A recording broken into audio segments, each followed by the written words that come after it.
Hello, नमस्कार विद्यार्थी मित्रांनो. आपल्या करंट अफेअर MPSC या यूट्यूब चॅनलवरती सर्वांचं स्वागत आहे. तर आपण 2024च्या 1 जानेवारीपासून 2024च्या सर्व चालू घडामोडी या ठिकाणी घेणार आहोत. तर सर्वांनी व्हिडिओ शेवटपर्यंत बघा. तर बघूया मित्रांनो, पहिला प्रश्न बघूया. ITBP चे नवीन महासंचालक म्हणून कोणाची नियुक्ती करण्यात आली आहे? तर आपल्याला ऑप्शन दिलेले आहे बघा. रश्मी शुक्ला, राहुल रसगोत्री, तिसरा आहे नितीन करीर, चौथं रजनी शेठ. तर याचं योग्य उत्तर आहे मित्रांनो राहुल रसगोत्री. तर राहुल रसगोत्री यांच्या बाबत आपण थोडक्यात जाणून घेऊया. सर्वात आधी ITBP means Indo Tibetan border police. हे बघा, इंडो तिबेटन बॉर्डर पोलीस.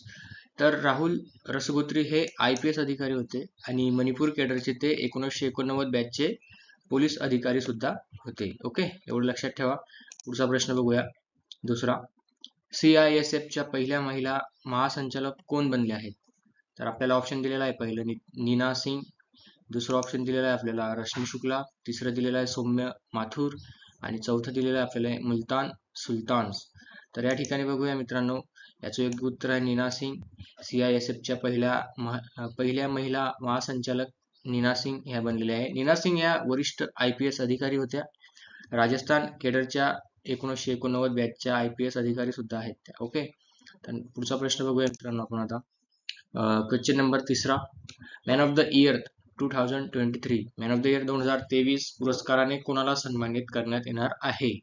तर आपल्याला ऑप्शन दिलेला आहे हेमंत श्रीनिवासलू, दुसरा आहे अमित शहा, तिसरा आहे श्रीनिवास दास आणि चौथं दिलेलं आहे आपल्याला नीरज चोप्रा. तर याचं योग्य उत्तर आहे हेमंत श्रीनिवासलू. ओके, एक मिनिट मित्रांनो, सॉरी. याचं योग्य उत्तर आहे हेमंत श्रीनिवासलू. तर बघा, हेमंत श्रीनिवासलू हे लॅटिन अमेरिका आणि कॅरिबियन ट्रेड काउन्सिलचे नवनियुक्त संचालक सुद्धा आहे. ओके, हे लक्षात ठेवा मित्रांनो, लॅटिन अमेरिका आणि कॅरिबियन ट्रेड काउन्सिलचे नवनियुक्त संचालक. पुढचा प्रश्न बघूया. DRDO स्थापना दिवस कधी साजरा केला जातो? तर बघा, आपल्याला या ठिकाणी दिलेला आहे 1 डिसेंबर, 1 जानेवारी, 1 नोव्हेंबर आणि 1 फेब्रुवारी. तर याचं योग्य उत्तर आहे 1 जानेवारी.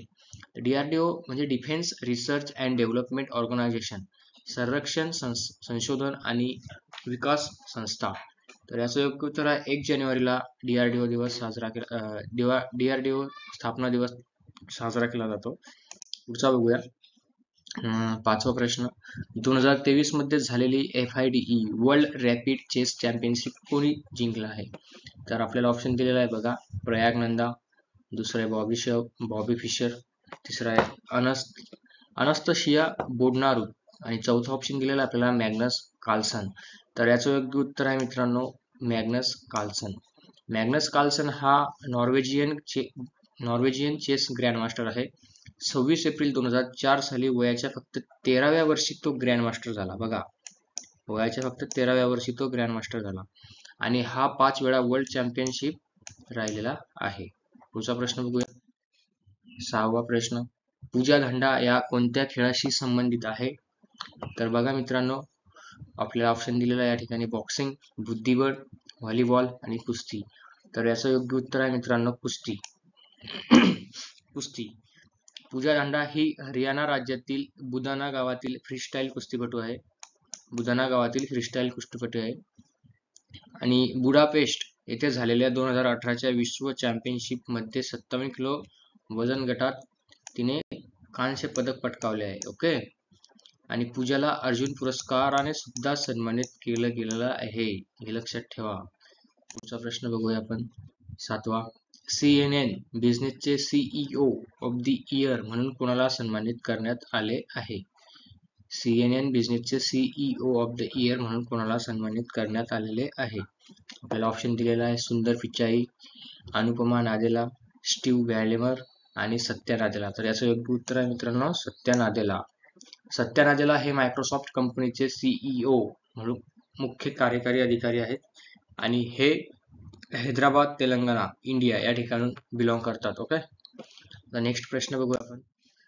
प्रश्न क्रमांक 8वा, कोणत्या देशाच्या न्यायालयाने 8 माजी भारतीय नौदल अधिकाऱ्यांची फाशीची शिक्षा कारावासास बदलली आहे? तर आपल्याला ऑप्शन दिलेला आहे चीन, पाकिस्तान, अफगाणिस्तान आणि कतार. तर याचं तर याचं योग्य उत्तर आहे कतार. कतार या देशाच्या न्यायालयाने 8 माजी भारतीय नौदल अधिकाऱ्यांची फाशीची शिक्षा कारावासास बदलली आहे. पुढचा प्रश्न बघूया. 9वा. अलीकडेच मंत्रिमंडळाने कोणकोणत्या देशासोबत स्थलांतर आणि गतिशीलता कराराला मंजुरी दिली आहे? आपल्याला ऑप्शन बघा. भारत चीन, भारत रशिया, भारत इटली आणि भारत भूतान.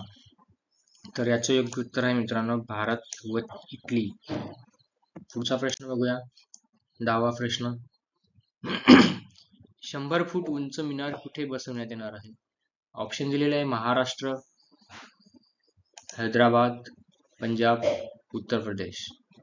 तर याचं उत्तर मला तुम्ही कमेंट बॉक्समध्ये कमेंट करून सांगा की यापैकी कोणतं उत्तर असेल. 100 फूट उंच मिनार कुठे बसवण्यात येणार आहे? तर कृपया करून तुम्ही मला याचं उत्तर कमेंट बॉक्समध्ये सांगा. तर मित्रांनो, अशाच प्रकारे आपण डेट वाईज करंट अफेअर घेणार आहोत. तर जे कोणी नवीन असतील आपल्या चॅनलवरती त्यांनी चॅनलला सबस्क्राईब केलं तरी चालेल, सबस्क्राईब करू शकता. ओके, आता आपण इथंच थांबूया. थँक्यू, धन्यवाद, ऑल द बेस्ट.